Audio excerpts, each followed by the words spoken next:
So, welcome everyone to another Change Your Game with GTD podcast. My name is Robert Peake. I'm here with Todd Brown. Hello, Robert. Hi, Todd. And in this podcast series, our goal is to help you learn how to get a little more done with a little less stress, provide some tips, practical advice, things that we've found work for ourselves and our many clients that we've worked with, particularly around this methodology called Getting Things Done, GTD, which has just helped a lot of people around the world to sort of do things with a bit less friction, a bit more ease, and fundamentally to get things off of your mind so you can be present, you can be focused. So that's the goal. If that sounds interesting, stick around. That's what we'll be talking about. And in particular, for this episode, we were talking just a little bit before we went live with the video about how GTD can help when you're in a management position of any kind. So very, very broadly, to help you manage others, right? So we think of this as a personal productivity methodology, and it is, but it can really help when the boundary for getting things done doesn't just begin and end with you as well. So we wanted to explore some of that. We wanted to talk a little bit about how GTD can help you manage others. Todd, I think you and I have both been in various types of leadership positions, and also, really we're saying, anyone that has a cat, right, has management, to do, in all various kinds of relationships. There are things to manage. What are some of the things that you've found most helpful about the methodology or about the thought process of GTD as it relates to effective leadership and managing others? Yeah, I think one of the most important points, it's just riffing on something you've already mentioned, is the acknowledgement really that as you become a manager, managers in general get things done through other people, right? And sort of that acknowledgement is important. I think as you implied earlier, GTD, a lot of people think about it as, hey, this is about making me more productive. But if you're a manager, GTD also helps you to make sure that you're getting, yes, the most return on your time, but also that you're managing the relationships that you have with the people that you manage appropriately, right? So one very practical example is this idea of of a waiting for list, right? So we have, as a manager, I'm asking people who work for me to handle various issues, some strategic, some quite tactical, and many managers, I would say most managers, the majority of managers, don't do a great job then of having delegated those things, of keeping track of what they've delegated. When did they delegate them? Does this person have a clear sense of what they're delivering for me, right? And the proper creation and maintenance of waiting for reminders, I think, can be a big upgrade for an awful lot of people. Just one thing about that, again, for those that aren't maybe familiar, a good waiting for will indicate who I'm waiting for, what I'm waiting for, and when I started waiting. That sounds pretty commonsensical, but the middle one of those three, right? What I'm waiting for, just the codification of that, right? Just agreeing that with the person who works for me can be hugely beneficial. I think a lot of people. In my experience, and again, as a manager for a lot of years, and I used to do this too. I would delegate things by basically just, an email would come in, and I'd think, well, this person should go handle that, and I'd sort of forward it on and say something like, "Over to you," right? Now, in some cases, if it was something incredibly tactical, that was probably an appropriate way to deal with it. But to the extent that what I had forwarded on was more ambiguous, was more sort of, yeah, not really clear how to take this forward, that wasn't a very helpful way to delegate. Coming up with a conversation, or coming up with an agreement rather, with the person I was delegating to, what exactly are you going to be providing back, would have been much more helpful. So again, it's just, I think, for me, a great reminder that some of these things which seem on the surface to be uh, fairly straightforward and self-explanatory can make a huge difference if they're implemented consistently. Yeah, yeah, no, creating that clarity, I think, it almost forces that clarity to some extent when you realize I'm going to be putting this on a list and I'm going to be reviewing it again later for appropriate follow-up. And I need to know what it is, right? Sorted out the thing is pretty squishy, or as you said, over to you or handle this. Whereas, being able to see, have I gotten what I needed back? Can I tick this off? In order to do that, you have to create the clarity for yourself, and automatically you're creating that clarity for that other person, which I think is really, really important. In fact, I think one of the kind of fundamental sort of skills of managing in any management relationship is creating clarity for those around you about where we're headed. That is leadership. Is here we're going, and here's how we're going to get there. So yeah, great stuff. It reminds me too of another really key list that I found helped me when the waiting fors in and of themselves weren't quite enough. And I think some people get to this point where they go, oh my gosh, I have so many people under me, so much going on. My waiting for is getting really, really huge. That's a point at which another potentially useful list can come into play called the projects delegated list. So for me, this was when I moved from just having a small sized IT department to also having responsibilities across other departments at a more kind of executive level. I realized just recording the tactical kind of back and forth wasn't enough. I was delegating some pretty big projects with complex multiple steps, and I really just needed to track it at the outcome level. I really just needed to know, this is what they're going toward, and here are some kind of basic standards of how I would like them to get there, which I obviously would communicate to them. I don't need to know all the nitty gritty, but I do need to have it on radar. So at least once a week, I can say, do I feel comfortable that they're on track with this big project outcome or not? Or is it time to do some appropriate follow up? So that one was another, I think, really useful um, counterpart to the waiting for list when it's not purely tactical. It's not I'm just waiting for an Amazon package or I'm waiting for a specific task to get done. That higher level project delegated really, really helped me at some point to kind of upgrade my lists and to think about, is this a whole big outcome I'm giving them, or is this really just I'm waiting for a component, and more likely than not I own the project. Curious, Todd, you've dealt with and managed people who are doing GTD and people who aren't doing GTD. Any difference in your practice and your approach? I'm wondering if Oh, sorry. I thought you were going to say any difference in what it was like to work with people who yeah, practice yeah, GTD exactly. versus not. Yeah, I How think much time do we have again? that's a resounding yes, right? Yeah, but any difference in how you relate to managing people that kind of know the game in relation to GTD and the parlance and have their own list set up versus not? They have maybe their own system or no system. Yeah, it's how would I put it? If I know that the person that I'm talking to uh, already knows the vocabulary, knows the core ideas, then the barriers to productivity have been reduced tremendously, right? And this is, of course, this is one of the reasons that we find organizations that have implemented GTD. Things just happen in ways in much more friction-free ways. So yes, I mean, I'd say that my own as I think about it, my own practice doesn't change in the sense that I'm still looking and dealing with someone who knows very little about GTD or nothing about GTD. I'm still trying to agree outcomes. I'm still trying to make sure that we're both clear. What's the commitment that we have between us? That doesn't change, but I'm going to need to spend more time, probably explaining, and it's going to take longer to get there. And of course, I'm going to have less confidence that the person that doesn't know GTD is going to be maintaining the information in a helpful way for them, right? So I'll be gently encouraging things like, are they capturing appropriately? Have they just made a note of the fact that they've agreed to do something for me, right? I mean, these kinds of things do pop up.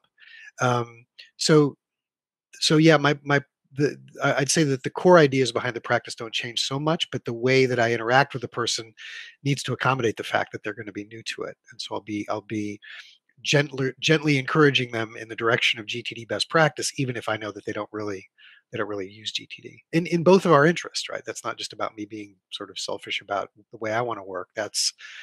let's be clear. What is our commitment to each other?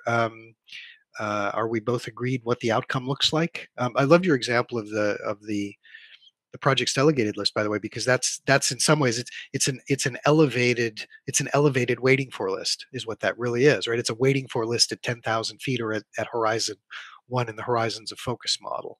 Um, and I'm with you completely. Some people choose to keep those on their standard waiting for list, right? Especially if the volume isn't all that high. But I think it's an interesting, as a manager, it can be an interesting acknowledgement of the complexity of something if you recognize that you need to track it as an outcome and not as an individual next action, or as a standard waiting for. I think that's I've seen that a lot, and it can help managers who tend toward micromanagement. Right? If someone's got a tendency to micromanage, encouraging that manager to say, "Look, you know, this person, as far as I can tell, is competent, can do their jobs properly. Why are you tracking, why are you tracking the fact that they're making a particular phone call and you're waiting for the results of that, or they're going to be sending an email or something? Why aren't you tracking this at a higher level?" Right? And I've seen that pretty dramatically change the way that managers interact with their people. Again, having the confidence that what I've done here is delegated an outcome, not delegated in action. And that can be a real game changer. Yeah, yeah, I've certainly found that as well. As I'm reflecting on, what you're talking about in terms of creating clarity and agreements between people, I realize people, particularly those that don't do GTD, don't always keep their agreements. So I know I've had the experience of the use of the GTD methodology has helped me as a manager to be more objective, um, and more effective as well in both managing up and managing out, meaning um, making the case, as it were, for pay rises and promotions, and also making the case that this person really isn't up to this job. Not because I don't like them, not because I don't that's some feeling or belief, but because actually I have a list of waiting fors that we've followed up on multiple times. I have information about projects delegated that haven't gotten done. And on the converse, I have some record and some objective external way of evaluating. Yes, this person really is on top of things. This is a very capable pair of hands in the organization. This person really deserves to be rewarded for that. So I don't know if you found that too. If it's a side effect, or if it's a kind of a positive side benefit of GTD in a way. But certainly for me, it's helped me feel like a more objective manager in those managerial relationships, to have external systems that are Mm, helping me gauge, what's the turnaround time? How's this stuff coming back to me? Is it being done to a standard where I can really tick it off, or they say it's done and I go, well, actually, it's not quite done to the level we need it done. I mm, don't know what your experience is mm. with that, but that was certainly something that showed up for me as a very positive kind of side effect of the process. What it brings up for me is this idea that commitments. It's such an interesting idea. This idea of commitments, and in some ways, as I say, it's the atoms of GTD. It's at its most fundamental level. It's about commitments. What are our commitments? And I think you're right. I think I'm really surprised a lot how cavalierly people treat commitments, and in some ways you can sort of understand it, because people are so overwhelmed, right? There's so much coming at them, and they've got so much to do, and they feel always busy, and they can't relax, and they can't focus on, they can't shut off from work, they can't focus on that nice meal they're having with their friends or their family or whatever. And so they're selective in what they choose to focus on. I once had, this just occurs to me, I had a coaching client years ago who said to me that he treated his email inbox as a news feed. And what he meant by that was, all I'm really doing there is scanning there to see if there's anything that looks like it might even vaguely be interesting, right? So he wasn't even really opening every email. which I thought was astounding. That's a really, and he was a very senior person in a very large global financial institution. So it's quite interesting. I think that it's GTD helps us to be consistent, respectful, productive. Yes, right, but helps us to make sure that we're handling our commitments appropriately. And I think quite interestingly, it also gives us a gauge for saying, hey, if my world is too big, right? If the commitments, the level of commitments that are coming at me, either from external sources or from my head, right? Just things that are popping into my mind that occur to me that need to get done.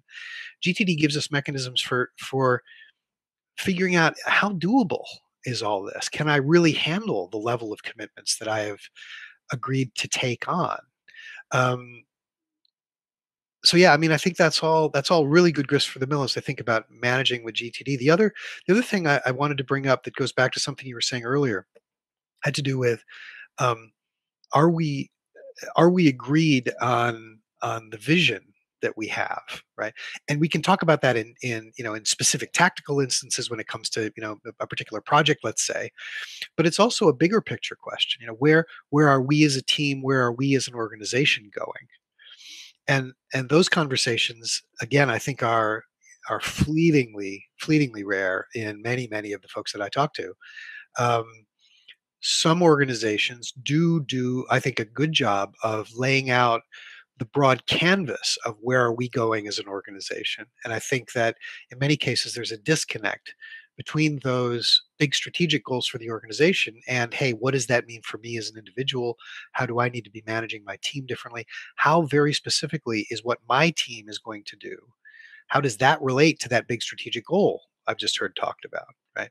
And that thinking, I think, is again, it is very helpful when it happens, and I think it's again pretty rare. And I think again, organizations could benefit from more focus on those issues too. I don't know. Yeah. What's your take? No, I think that's great. I love the idea of commitments as the atoms, of the GTD practice. And you're right. I think commitments happen at a lot of different levels, right? So there's, are we committed to the vision? And there's, are we committed to, the very next step, and do those things join up, right? It also occurs to me that in a management position of any kind, you're in a way co-committed with your team, meaning, Mm, that by definition, with a manager, the buck stops with you, right? So people are doing things for you that ultimately, you may not be doing at the line level, but you're accountable to in some way. mm, So one of the biggest things there is, can you trust your team to execute things to a similar standard as what you have and what you would hold for yourself if you were kind of doing it yourself? mm, So to me, that's one of the big places that GTD for managers comes in, is in that ability to objectively gauge, how we're doing. Because this is, so you have your commitments that are the me commitments, and then there's, in a sense, kind of the us commitments. mm, Those, I think, can be a lot trickier for a lot of people if you don't have any kind of system. It comes down to, well, that's a good person I can rely on, and that's someone I can't rely on so much, or whatever. But getting objective about that and having the mechanics to be able to see and track who's doing what and to what standard, and to what kind of timeline, if time is a factor in all of this. For me, it was a huge relief. For me, it mm, was just, okay, I can trust the us. So I knew I could trust the me. That's what got me into management, ironically, right? Was, I'm a good little individual contributor. So now the job is, help others who are individual contributors, and you be responsible for, all of that to some extent. mm, So it can feel like a weight, I think, if you don't have, the systems to be able to track and manage all of that. But once you do, you really can kind of take responsibility for that. And hey, the truth is that responsibility is there whether or not you're tracking it. That's the thing, is those us commitments exist. You're all kind of in the same boat together. Whether you like it or not, once you say yes to managing other people. So to me, the having the system was a real life raft, safety net, sense that I could trust the us, not just at a feeling level, but in terms of the mechanics of knowing that we'd all march in the same direction.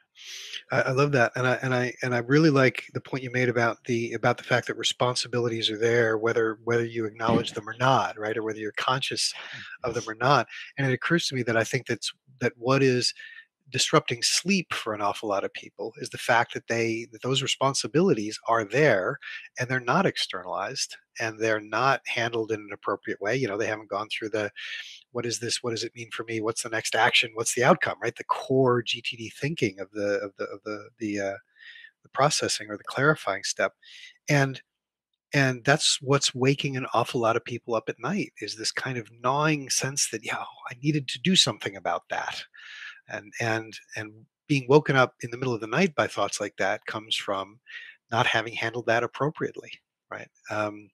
So yeah, I think that's spot on. It's I know we're sort of coming to the end of our time.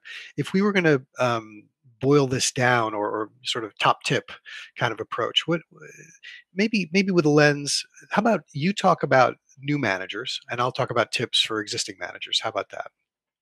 Great. Yeah. I mean, I think for new managers, the fundamental thing is you are responsible now for the doers rather than the doer yourself. And in order to be able to be comfortable with that, right? To the same level you were comfortable with being a capable doer, having all the job skills you needed, and so forth. You need good lists. Just very likely if you're already a GTD or you've been using lists for yourself to know what to do, you need to then kind of take a mindset shift, take all that same level of responsibility and concern for the organization's needs and or your own needs if it's personal, um, and shift that good level of tracking and appropriate execution to an equally good level of tracking. What have we said we'd agree as a unit? What is the us commitment here that we've made? Who has it? It's not me. You're delegating now. And how can I track that appropriately to support these people, the team, as it were, in making sure this gets done?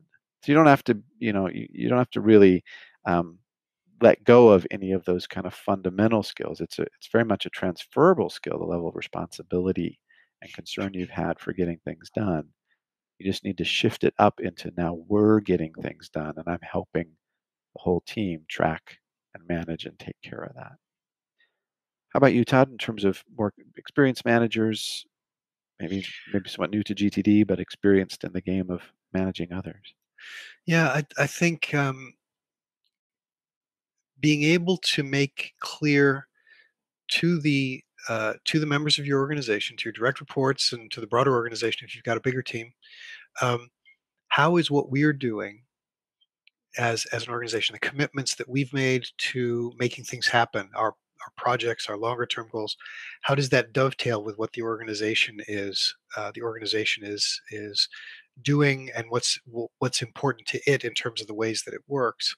Um, that can be an incredibly powerful tool for this phrase corporate alignment, absolutely, but also just in terms of engagement, right? It's going to be much easier to get your people to engage if it's clear to them how what they do day to day is helping to fulfill the mission of the organization, and therefore make a positive difference in the world. So I think that's one thing that in my travels I've seen a lot of managers have a growth opportunity in.